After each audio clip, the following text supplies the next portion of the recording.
Okay.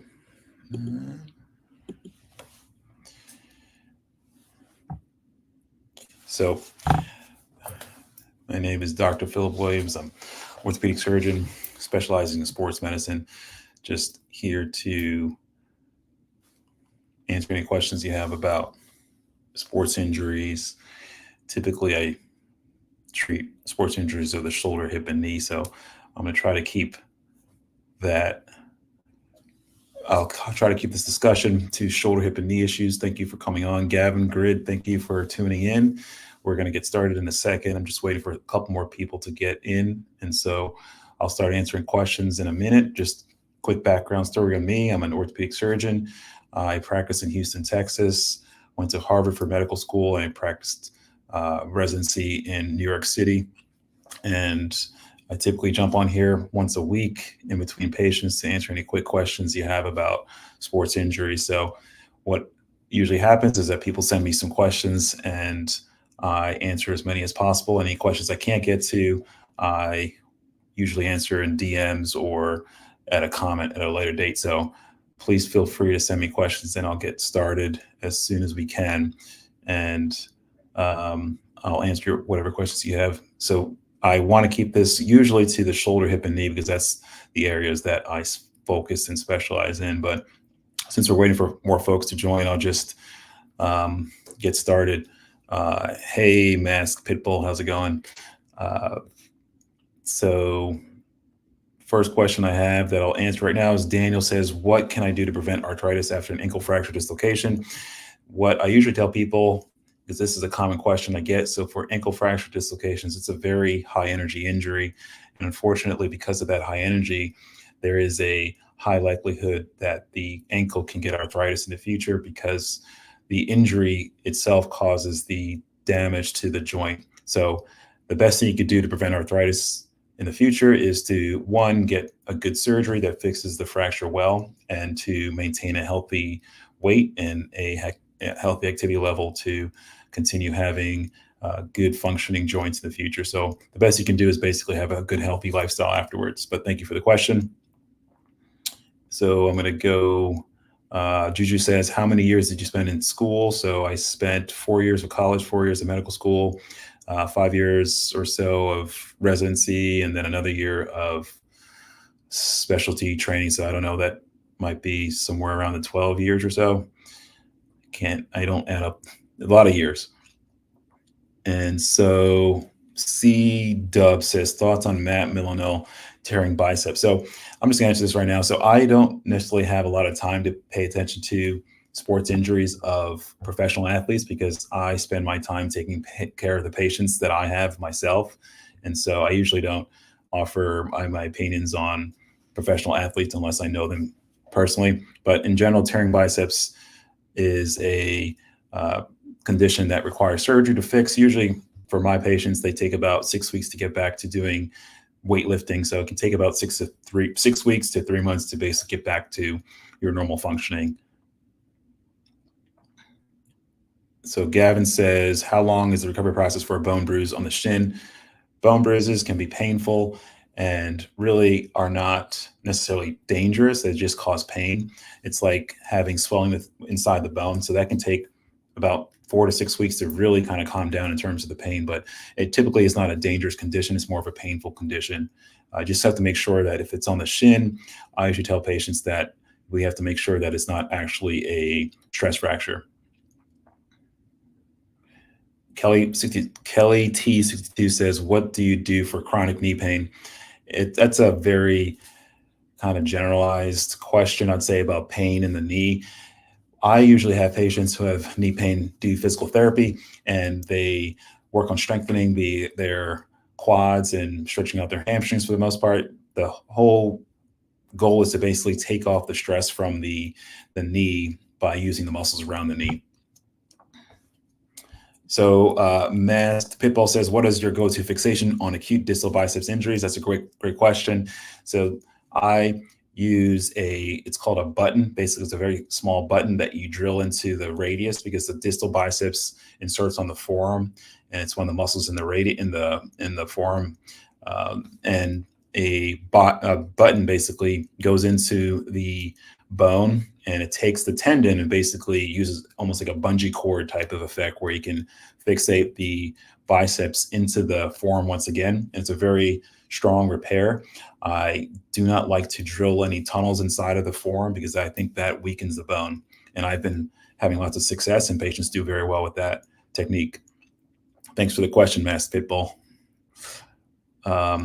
Alex says patellochondral defect grade 2 to 3. So a chondral defect is graded from 0 to 3, basically. So 2 to 3 or to 4, basically. But 2 to 3 is basically moderate in terms of the, yes, Arthrex for the win. So grade 3 is basically I would say, a very moderate to severe injury to the cartilage. I typically see a lot of patella cartilage injuries in my practice, and I have a pretty defined algorithm to fixing it, and it depends on how bad the tear is and how bad the cartilage injury is. Sometimes patients need surgery, and if they need surgery for the patella, sometimes the preferred option that I use is actually replacing the cartilage with a cartilage that is grown from your own body cells. It's your own cartilage cells that are actually taken to a lab and they grow it back, and it is a very good technique for this area. So depends on the size of the area of cartilage injury, but typically for that area, I usually recommend surgery that has a good track record at fixing that. And David Goggins is on TikTok. I never heard that before. I never heard. Hopefully I'm as committed and I work out as much as he does, but that I have a long way to go. So I'm just going to skip around some questions here. Sorry if I missed your question. If I missed your question, just send me a DM at some point. Cole Adewalker says, is a 6-month ACL and meniscus recovery possible for return to soccer? So I'm going to say, from my standpoint, in terms of how I treat my patients, I would never allow them to go back to competitive sports, especially soccer, at 6 months after an ACL reconstruction and a meniscus surgery, because it takes about 9 months at least for the ACL to mature properly in the knee. So 6 months is way too early to go back to a competitive sport, in my opinion. And you may feel good at 6 months. Definitely, most of my patients who have the surgery feel pretty good at 6 months, but the knee itself is not ready because the ACL graft has not matured enough by that time. User some long number says, I tore my patella tendon in January on a normal PT scheduling. How long till I can play again? So after you tear your patella tendon, you need surgery. I'm actually doing patella tendon repair tomorrow, but it is about a 6-month process usually for patients to go back to high level competitive activities. If you're talking about walking, you'd be walking the next day after surgery, but as far as going back to competitive sports and competitive activities, it takes about 6 months to return after a surgery like that.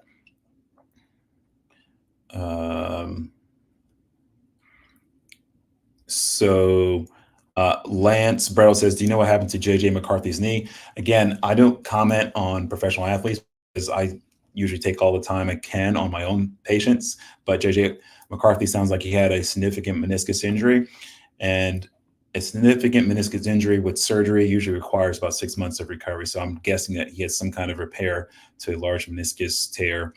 And I cannot really comment on how bad his injury was, but it was bad enough to probably require about 6 months of recovery. Soup says, I had Tommy John surgery. You ever want to do that surgery? So Tommy John surgery is a surgery for really pitchers and high-level throwers have the injury to their medial elbow that causes the ligament to tear. It is the ulnar collateral ligament of the elbow, and the Tommy John surgery basically reconstructs that ligament. And I actually I did my sports fellowship training at the center that invented the surgery. So yes, I like to do the surgery, and yes, I received training on the surgery. So I think it's a great procedure to do for that injury. So thanks for the question. So Aripcom says, how would you treat Oscar Slaughter's and jumper's knee? So Oscar Slaughter's is basically a injury or overuse injury to the insertion of the patella tendon on the knee. And that really happens in adolescents who do a lot of high level or repetitive jumping and running, and it can cause pain in the front of the knee. The real treatment for that is physical therapy, resting, and working on stretching your stretching your quadriceps and stretching your hamstring. So I'm going to skip around to some questions here. If I missed your question, send me a DM.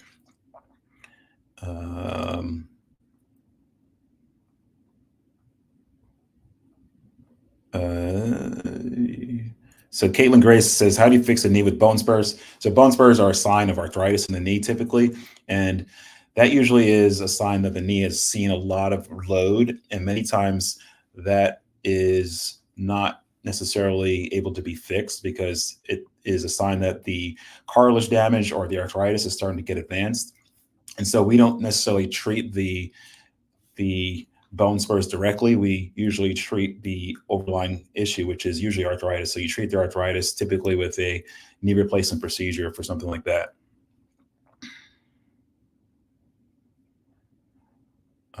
So Jacob BBB says, what if PT hasn't helped hip arthroscopy?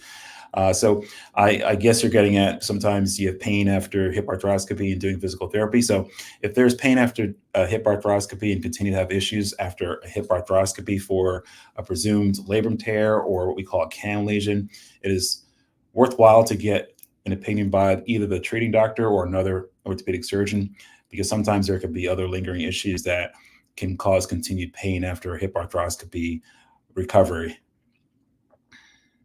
So Bruin says, I tore my ACL 2 weeks ago and I have surgery in a few weeks. Any tips on rehab and PT? So sorry to hear about your injury. ACL surgery, that's commonly done nowadays, especially by sports doctors. What I tell patients after they tear the ACL and before surgery, one of the main things that can help the post-operative recovery is your range of motion. So working on getting your knee moving, bending it, getting it straight, getting as much motion as possible is very helpful. Sometimes you just can't do it because of the pain, but as much as possible, try to move the knee, kind of trying to get the knee moving. And after surgery, the same thing, getting your knee moving, getting your knee range of motion back is extremely vital at getting a good recovery and recovering on a good timeline.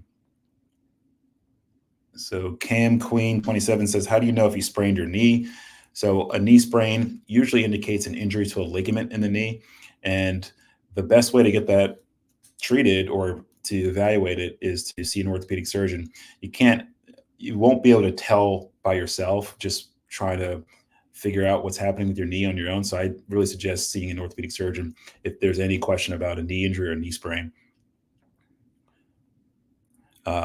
Asa says, just dislocated my shoulder. MRI report was complex posterior labrum tear. I'm 23. Next steps. So again, I can't give you specific medical advice about your injury, but a posterior labrum tear usually is relatively uncommon. Usually it happens in football players, especially linemen, because of how they block. But a posterior labrum tear, if it is painful, I usually send patients to physical therapy to see if they can get better. It depends on if they're a football player who is in season or out of season. If they are out of season, I probably would push harder to get surgery if they're not getting any better. If they're in season, you try to do physical therapy and try to get through the season. But bottom line is usually physical therapy is the first step in that kind of injury. And sometimes that's very helpful. So Colby also says, tore my left labrum in 2016, been living with it. Should I get the surgery or live with it? So I would say it'd be best, again, to get checked out. And I always recommend physical therapy unless there's any other extenuating circumstance that would push you to surgery right away. So physical therapy is always the best way to go. So I'm going to skip around. Again, if I miss your question, send me a DM and I'll answer it and do my best. So I'm just going to skip around. Sorry if I missed your question. There's just a lot of questions in here.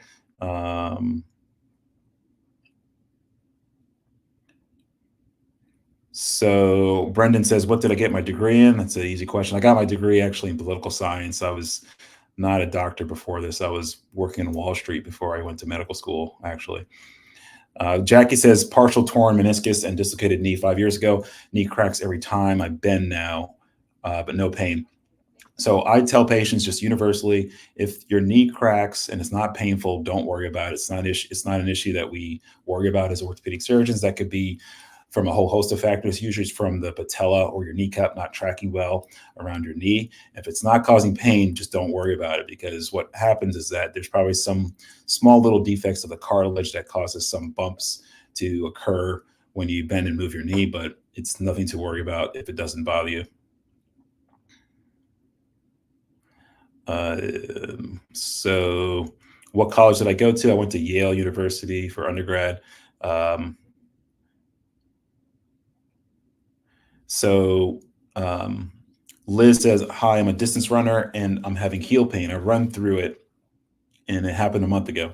So distance runners, long distance runners especially, have to be careful for calcaneus or heel stress fractures. So people who have pain in their heel from long distance running and doesn't go away over time, I usually want to make sure that they don't have an actual stress fracture in their foot. So I always recommend someone with a pain in their foot that doesn't go away after a while to see an orthopedic surgeon to get it checked out to make sure it's not a stress fracture.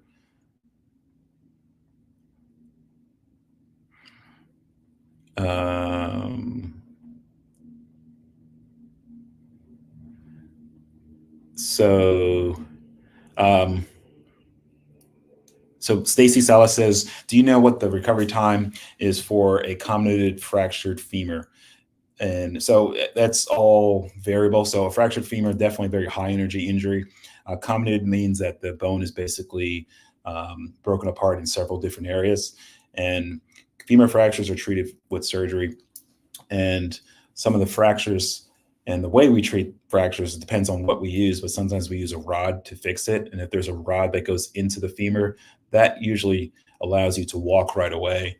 So it all depends on how it's fixed and where the fracture is. But I would say in general, a femur fracture, full recovery, that's a big bone, a big injury. That could take probably about 6 months or so, 3 to 6 months to really kind of get recovery to the point where you're pretty independent doing stuff. But it all depends on the degree of injury and how it was fixed.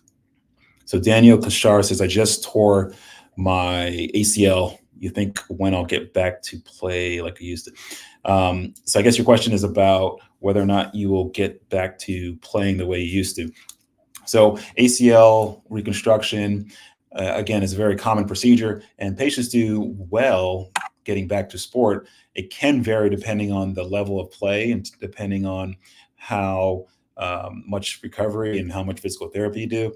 But generally, about 75% of patients get back to playing their sport. So whether or not you play the sport at the same level is a little bit different, but I would say the majority of people, the vast majority of people, get back to playing sports after an ACL reconstruction as long as it's done properly.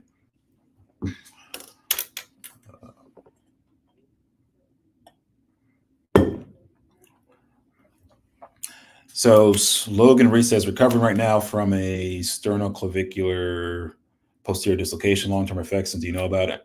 So sternoclavicular posterior dislocation, that's a very rare injury. It's very rare because it is basically your clavicle, your collarbone going posteriorly into your chest cavity sometimes. And that can be very significant in terms of the structures involved, because you have your vessels, you have your trachea, so you have your air and your blood basically in that area. So that can be a very significant injury, very dangerous injury. But after it's repaired or fixed, typically patients can do well. It just depends on how much pain you have and physical therapy. But I would venture to say about 3 months or so of recovery should be fine for some injury like that.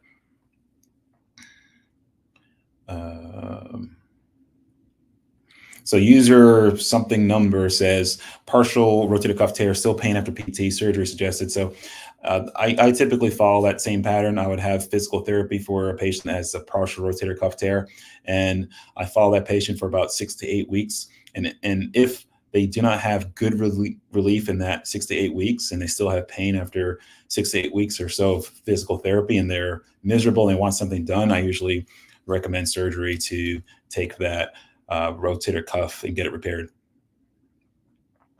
So T says, "How do you feel about using balloons for rotator cuff repair?" So that's a great question, because rotator cuff repair using balloons, which is a very new concept, and it's called basically a balloon spacer, that they put this inflatable device inside of the shoulder and basically helps to equalize the forces around the shoulder to allow you to move your shoulder and raise your arm up, because that's basically what the rotator cuff does. It provides the mechanical advantage for the shoulder to raise up. It doesn't necessarily pull the arm up. It just basically decompresses, or it depresses the shoulder to allow you to raise your arm up. So the balloon spacer actually takes over for the rotator cuff in a certain situation like that, where there's a massive tear. And it apparently has some good results in some studies, and other studies don't show it has many good results. So I am not sold on it as of yet myself. But I think for the right cases, it might be an interesting option to try. I personally have not used it.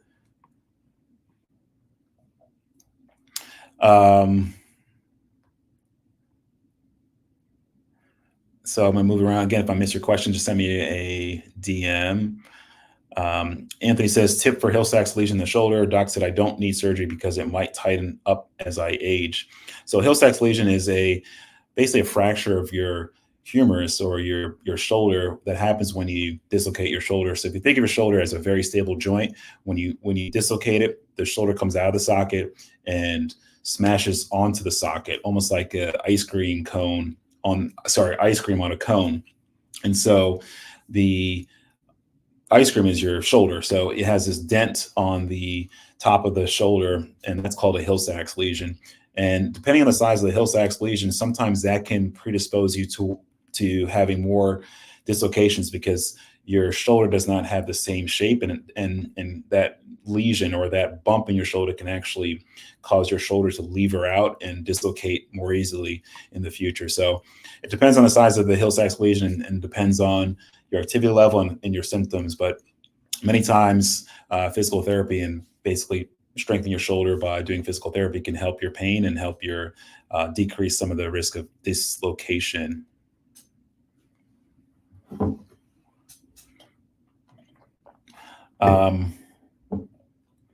So Zachary Pizzo says, thoughts on knee microfracture surgery, specifically long-term outlook. So that's a great question. So knee microfracture is done for cartilage injuries of the knee. And so I'm going to say that in this day and age, 2024, I do not do microfracture for the most part for most of my cartilage injuries, because there are many other cartilage producing or cartilage replacement procedures that have been shown in literature and in research to be much more durable and much more viable than doing microfracture surgery. So I personally don't do microfracture surgery if I can avoid it, because there are other options that are better replacements for cartilage. So that is kind of the standpoint that I'm going to take for these microfracture surgeries. So I would say, as an orthopedic surgeon who does a lot of cartilage surgery, I do not do microfracture often at all anymore. So Asa says, can regenerative treatments such as peptides, stem cells, and PRP heal a labrum tear? I don't want surgery. So the answer is most likely no. These regenerative treatments do not heal lesions. They do not heal tears. They do not heal cartilage. They don't do what a lot of people propose them to be, especially it's very controversial, but I think a lot of practitioners may be charging thousands of dollars for these treatments, and a lot of the scientific evidence is lacking for their benefit. And so you have to be careful with these regenerative treatments, because you pay a lot of money and you don't necessarily have a lot of evidence backing some of these claims. So what they do is they may modulate the pain that's associated with these conditions. So I think they do have a role for some of these injuries, but what they are actually doing is not what people are purporting that they do. So you have to be careful about the claims, and just be aware of what you will get out of it. So you might get pain relief, but you might not get necessarily healing of it. And so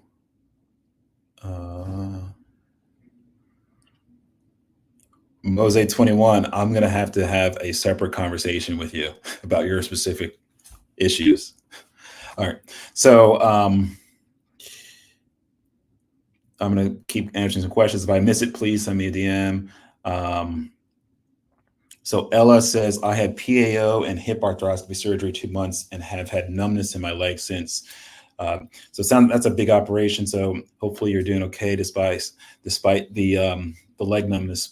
So it's hard to know exactly what the leg numbness is from. I cannot speak to your condition specifically for obvious reasons. I'm not your surgeon, but I can tell you with hip arthroscopy, one of the things that has to happen during hip arthroscopy is that the hip is placed under a lot of stretch and pressure.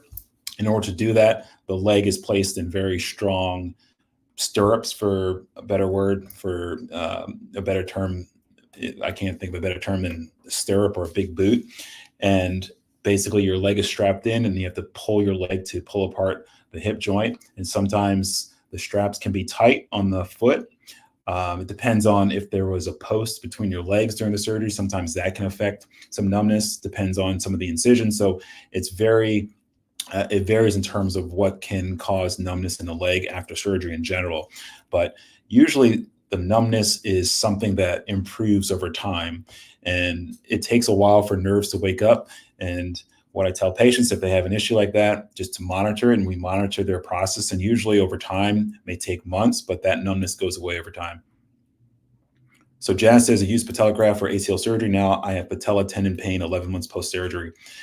And so patella tendon grafts for ACL surgery, the number one complication is pain in the front of the knee. So that is very common to have, unfortunately, after an ACL that is done with a patella graft. And it just may take time for that pain to go away. But unfortunately, not all the pain goes away. So you have to monitor and hopefully continue to do physical therapy to strengthen your quads and your hamstrings appropriately to compensate for that weakness that you might have in your patella tendon.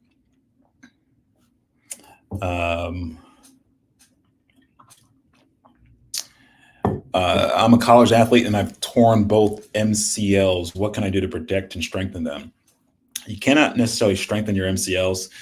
So typically for the MCLs, they found that for college or for football linemen, they wear these protective knee guards. And you probably see them when you watch TV. You see these big, bulky knee braces on linemen, especially. They found that these knee braces may be protective for some of these linemen for these injuries. So that's really the only thing that I have for protecting for possible meniscus or possible MCL injuries in the future.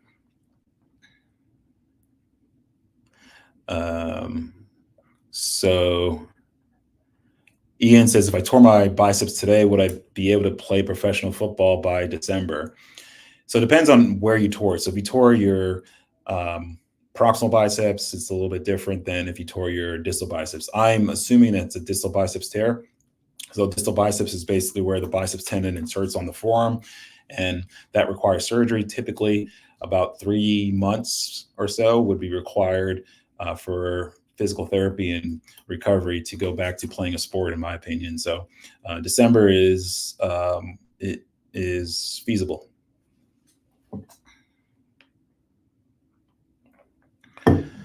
I'm gonna skip around. If I miss your question, please send me a DM because currently there's over 100 questions here.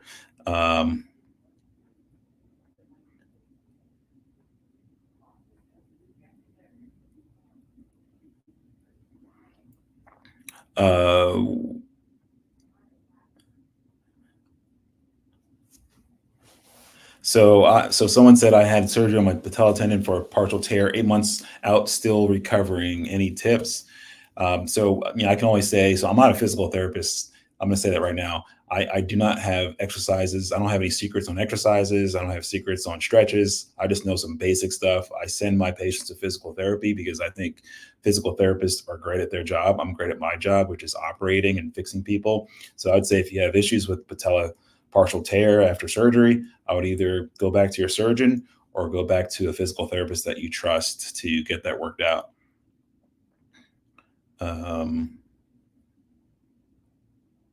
So Adnan J. Cisco says,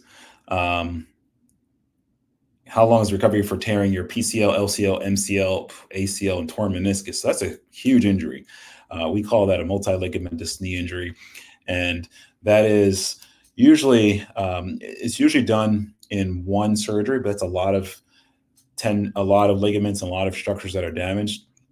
And for that procedure, I would say that's a 10 to 11 month, if not a year, recovery in terms of that process for recovering. But we're talking about going back to sport. If we're talking about going back to like walking and being independent and walking around independently, that's like 8 to 12 weeks, but probably close to a year for returning to sport. Jesse Bueno, thank you for the shout out.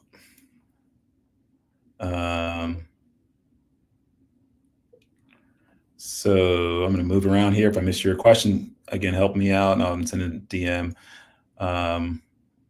So Nick says Jones fracture, surgery or no? I want to be active still. So Jones fracture is a fracture of the foot. Again, I'm not a foot surgeon, but this happens a lot in athletes. Depends on how bad the fracture is. The typical Jones fracture is the fifth metatarsal fracture, and that usually requires surgery for a high-level athlete. And it is very successfully done in many cases to get the athlete back to playing their sport.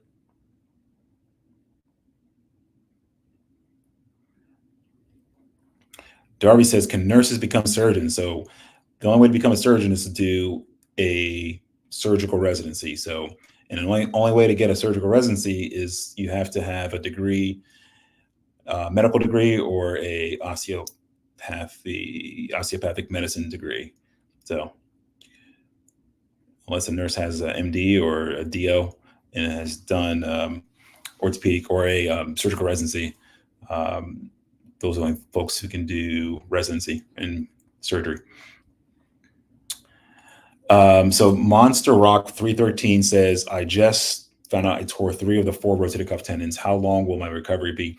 So rotator cuff surgery is, in general, I tell my patients rotator cuff repair and the surgery and the postoperative process, it can take about, it's called 5 to 6 months of recovery for the majority of patients. So during that time, though, before that, you're still able to use your shoulder, but for the first 6 weeks, it's usually very limited. And then with physical therapy, you are able to get your rotator cuff muscles and your strength back. And by 6 months, you're probably doing most of the stuff that you want to do.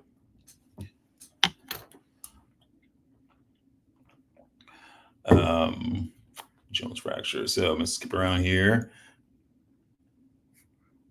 Oh, yes, this is a question about Jones fracture several times. Ali Foster says, how is peroneal tendonitis treated? Avid runner and soccer player with history of ankle sprains. So peroneal tendonitis, again, physical therapy for something like that. And sometimes some orthotics might be necessary, but rest and physical therapy is basically the way to treat that.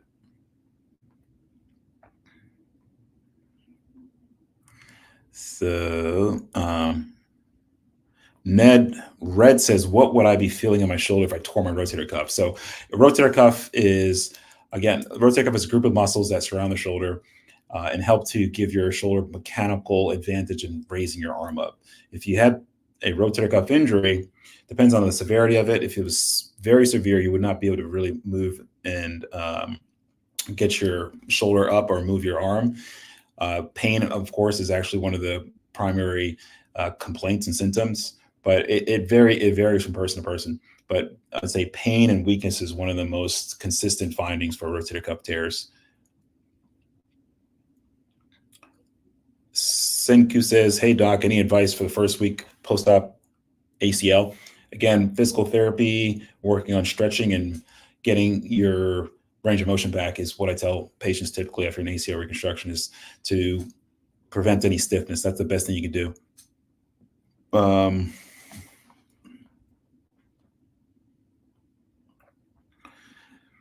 Glidabro says, still have shoulder discomfort, clicking tightness from a separated AC joint, no surgery from 5 years ago. I would say if it still bothers you, I would get it checked out by an orthopedic surgeon and get it x-rayed at least to see what else is happening inside, because you can't tell based on how you feel if there's something else happening. So Stacy Salas says, "Can you live a normal life after a combinated femur fracture?" I guess you might have asked this question similarly before, but so combinated femur fracture, yes, you can live a normal life. You might feel some difference in strength and um, some walking ability. Sometimes the alignment of your leg might be a little bit off depending on how bad the fracture was, and that's kind of a complication that can occur depending on how severe the fracture is. So it depends on what you mean by normal. If you can play a sport, I'm not sure. It depends on how bad the fracture was, and again how it was fixed. So it's a variable answer for me, I would say, for that. But yes, you can live a functional life after a combinated femur fracture as long as it was fixed correctly.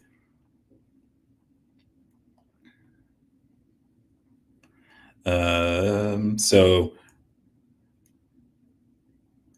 So LTC says, "What are your thoughts on sport psychology, sport during injury recovery, specifically for athletes?" So that's a great question, and I was just talking to my athletic trainer about this, where I think sports psychology is underutilized in sports injuries for athletes because these injuries occur to these athletes at very vulnerable times, and they feel very vulnerable during this recovery process. So a sports psychologist, I think, would be really invaluable for athletes, especially in recovery, for getting back to the sport and kind of thinking through their injury and getting confidence to go back to their sport at a high level if they are high level athletes. Because a lot of these professional athletes and competitive athletes, they have their own sports psychologists. It's the people in high school and amateur athletes that don't necessarily have that same support. But I definitely advocate for sports psychology at all levels, if at all possible.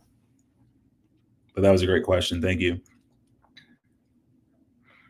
So Shah Bazvir says, "Can you tell us your education history? I'm in high school and want to get into orthopedics." So just real briefly, so I went to high school, obviously, and I went to Yale for college. I studied political science. I was not pre-med. I worked on Wall Street for a little bit, realized I did not want to stay on Wall Street. Had to go back to school and do my pre-med classes. I did a post-baccalaureate pre-medical program where I took all my pre-med classes in 1 year. And then I did research for a year at Johns Hopkins. And then I went to Harvard Medical School for medical school. And then I did my residency in New York City at the Hospital for Special Surgery. And then I went to LA for a year to do my sports medicine training. I worked with the Lakers, the Dodgers, the Ducks, the Kings, every LA team. I got to work with Kobe for his last year before he retired. And that was my education and training background. Um, so,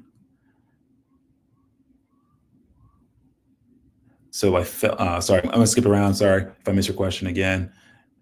Um, my, what?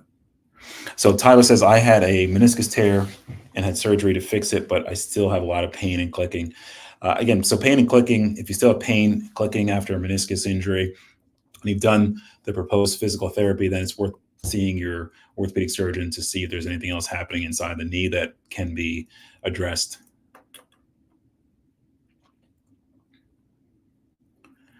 Robert says, "Do you like the show The Good Doctor?" I I've never seen it. Um, and most of these doctor shows, I don't watch them, and not because I have anything against it, but it they usually go over things that are very untypical or atypical and easy to guess, though, from some of the stuff that happens. So it's kind of funny to watch these doctor shows, but I don't have time to watch them.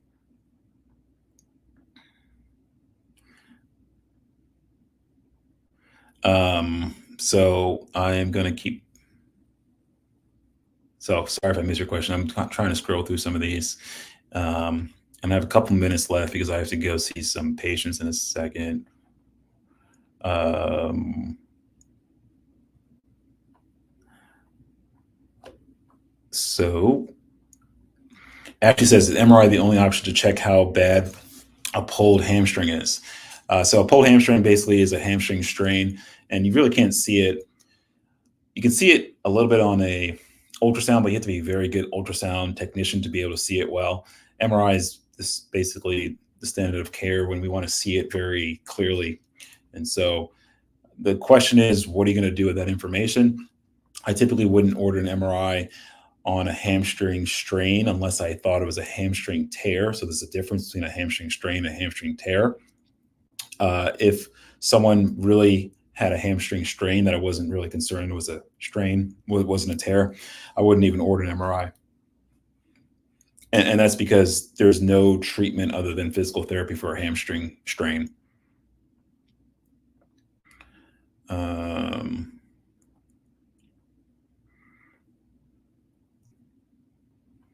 So provider says, I have a sharp pain in my shoulder blade when my shoulder goes behind my head.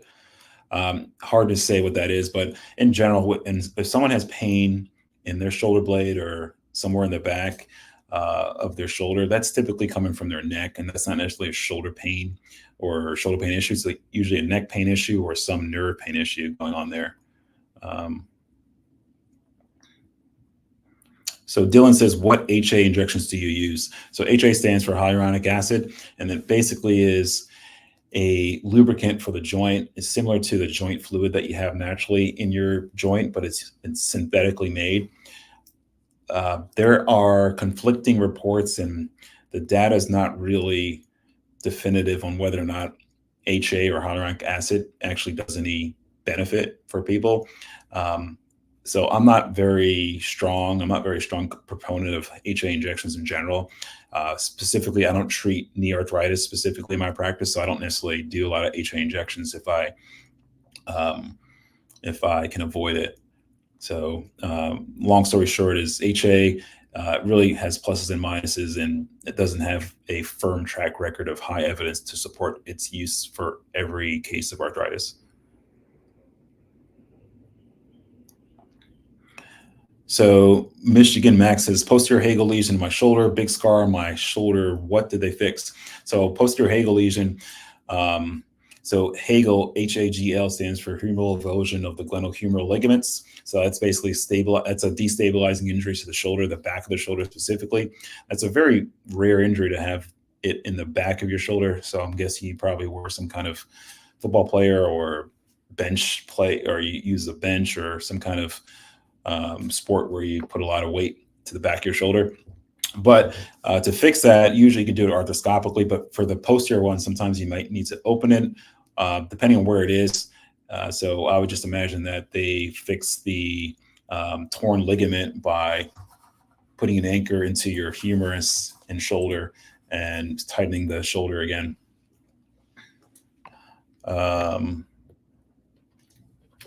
Sorry, 1 second.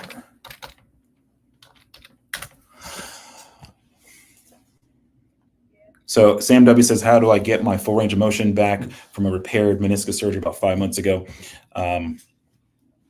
So you have to do, so physical therapy after any kind of knee surgery is necessary. So it depends on the severity of your knee surgery in terms of the meniscus, but it really can take 5-6 months to get it back. If you really don't feel like you're making a lot of progress, I would definitely recommend you see your orthopedic surgeon to kind of get it evaluated to make sure there's nothing else that should be done to improve your range of motion. So Cynic Bliss said, ever seen a discoid meniscus? Yes, I treat those very frequently. So discoid meniscus is an abnormal shape to typically the lateral meniscus, and it is basically a abnormality in how the meniscus was formed during formation for the fetal formation. And what happens is that the meniscus it should be like a half moon, and a discoid meniscus is basically a full disc or almost like a saucer. And so what you do is you cut the meniscus in surgery to shape it back into a half moon shape. I do these to any patient that has symptoms from a discoid meniscus, which include popping, locking, catching, pain, and you have to cut it out, and usually you have to do a meniscus repair at the same time. So it happens, and it is commonly treated, and patients do well after it. So I have about 2 or 2 minutes left here. So Daniel says, what is a LCL tear? The LCL of the knee specifically is the lateral collateral ligament. And the lateral collateral ligament is on the outside or the lateral part of the knee. It prevents your knee from kind of windshield wipering inward. And if you have a tear there, it needs to be fixed with surgery usually because it cannot repair itself.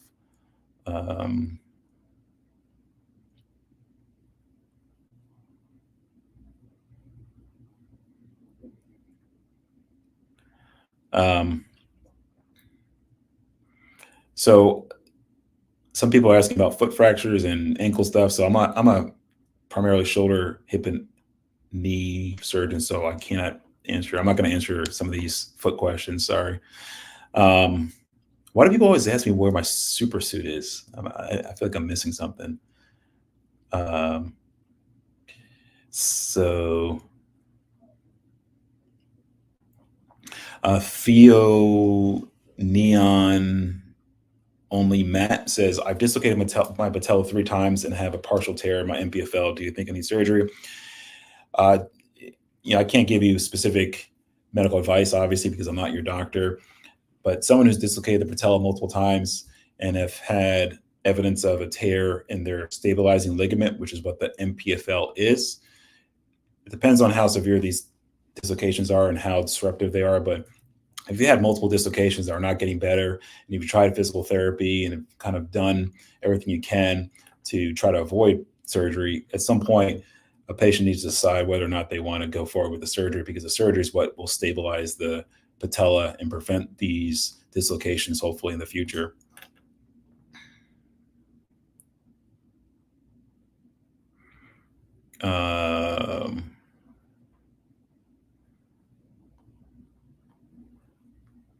Sorry, I'm trying to look.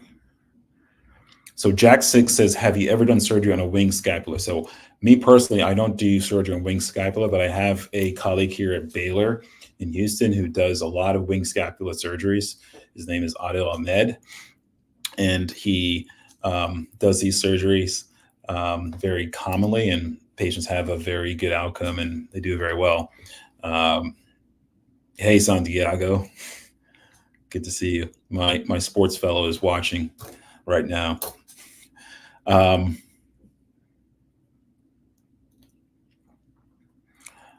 So Emily W says, what's the number one exercise you'd recommend post ACL reconstruction surgery? So again, I'm going to say this right now. I'm not a physical therapist. I'm not a personal trainer. I'm not an exercise guru. I am a surgeon. So I cannot give you specific exercises that are helpful. I can give you some basic stuff, but a physical therapist is the best person to recommend rehabilitation exercises. But I would say the best thing you can do after an ACL reconstruction is get your range of motion back. That's the best thing I can tell you about the post-op ACL fix. So I'm going to end pretty soon in like 5 minutes. So, okay. So Andrew DK 185, torn biceps, Bills linebacker had the surgery today. And so again, distal biceps tears are commonly done in terms of surgery. Patients do very well. I would say it's about a 3-month process to getting back to activity, if not before.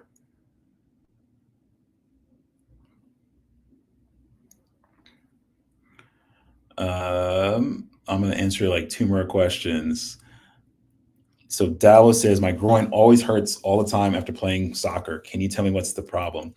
So I can't tell you what the problem is. I'm not your doctor. I have to examine you, but I can tell you that commonly people who have groin pain that doesn't get better with stretching, and they do high level activities like soccer, like kicking, sometimes that groin pain can be due to a hip issue such as the labrum. The labrum is one of the stabilizing structures of the hip, and they can have issues with their hip that can cause what we call impingement. So it could be worthwhile to get that checked out by an orthopedic surgeon, because you might have a hip problem that is actually causing the pain, and it's not necessarily a muscle that can be stretched.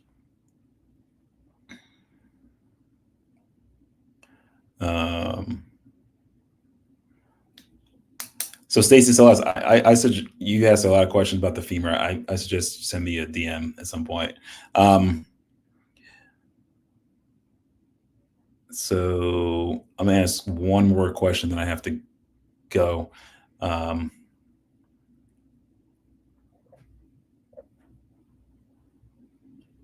gonna skip around here again. If I miss it, just send me a DM. So I'm a baseball pitcher, and I have something called GIRDS, GIRDS. So that's a great question. So GIRDS stands for glenohumeral internal rotation deficit syndrome. So what that means is that for pitching and for throwers in general, they actually have the ability to bring their arm back or externally rotate their arm more than they can internally rotate their arm. And that's because for the throwing motion, you have to externally rotate your shoulder in order to really cock up and wind up to throw the ball. So for some pitchers, especially, they may develop an issue where their shoulder gets very tight and painful because their range of motion is limited because their shoulder gets the back of their shoulder specifically gets very tight and causes pain, especially with throwing. So GIRDS, or glenohumeral internal rotational deficit syndrome, requires stretching out the back of your shoulder to get that range of motion back where they can get better internal rotation to prevent further injuries of the shoulder. And so that answer made me tired. So with that, I'm going to sign off here. And sorry, I'm leaving a lot of you on here without your questions answered. But again, if I did not answer your question, send me a DM. I have to go and see my own patients now. But I appreciate you tuning in. And I'll be back here hopefully another week or so to answer more questions in the future. So again, take care. Sorry I have to leave you guys right now, and have a great day.